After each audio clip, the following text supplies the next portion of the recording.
እጅግ በጣም የሚጣፍጥ አነባበሮ ነው። በጣም ነው የሚጣፍጠው። በልታችሁ አጠግቡትም። ልስልስ ያለ እጅግ በጣም ጣፋጭ ነው። እኔ በጣም ነው የጣፈጠኝ። እንግዲህ ወዲያው ነው ያለቀው ይሄ አነባበሮ። በነገራችሁ ላይ አሰራሩን ላሳያችሁ። የጤፍ ዱቄት አለን። የጤፍ ዱቄታችሁ የተነፋ እንደዚህ ነፍታችሁ ያዘጋጃችሁት። እኔ እንደዛ ነው ያደረኩት። እዚህ ጋር ደግሞ የጤፍ እርሾ አለኝ። ሊጥ እንጀራ ልጋግር የተቀጠነ ሊጥ ነው ያደረኩት። እንደዛ ነው የተጠቀምኩት። እናንተም እንደዛ ማድረግ ትችላላችሁ። ከዛ የሚያስፈልጉን እነኚህ ናቸው።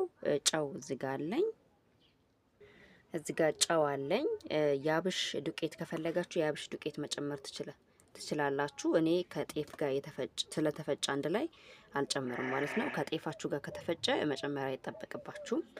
ስለዚህ አሁን የሚበቃችሁን ያህል እንደ ቤተሰባችሁ ብዛት፣ ለኔ ይሄ በቂ ነው።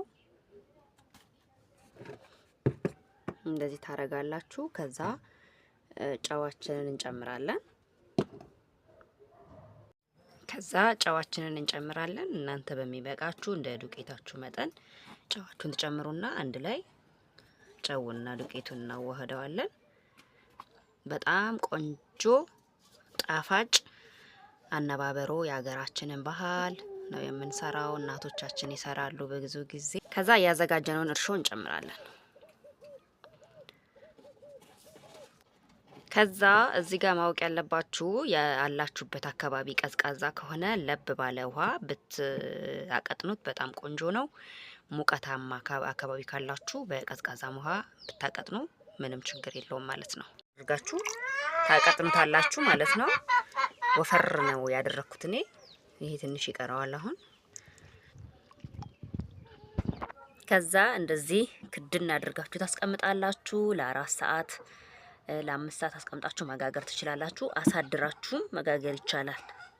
እዛ ውዶችዬ ምጣዳችንን እናሰማና ያው አነባበሯችንን እናሰፋለን። እንደ እንጀራ ነው የምናሰፋው። ወፍራም ስለሆነ ያው ቆንጆ ሆኖ እንደዚህ ይበስልልናል። ከዛ ይሄን የበሰለውን እናወጣዋለን። ከዛ መልሰን እናሰፋለን። እዚህ ጋር ይቅርታ ለካሜራው። ከዛ እዚህ ያሰፋው ላይ ሊጡ ቶሎ ሳይመጥብን መጀመሪያ ያወጣነውን አነባበሮ መልሰን እላው ላይ እናደርጋለን ማለት ነው። 2 ነው። በዚህ እንደዚህ እያደረጋችሁ በደረጃ 3 ማድረግ ትችላላችሁ።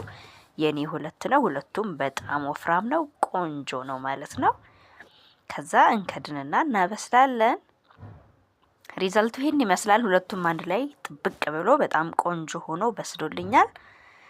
እዚህ ጋር ቅቤና በርበሬ አንድ ላይ አርጌ ይሄው እንደዚህ ካደባለኩኝ በኋላ እቀባዋለሁኝ። በደንብ አዳርሼ እቀባለሁኝ ማለት ነው። እንግዲህ ካሜራዬ አንዳንድ ቦታ ሰዎችን ቀረጹኝ ብዬ ስለነበረ ያው የጥራት ችግር አለበት፣ ይቅርታ አድርጉልኝ።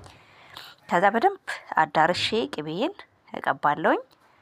በጣም ነው የሚጣፍጠው። ሞክሩት።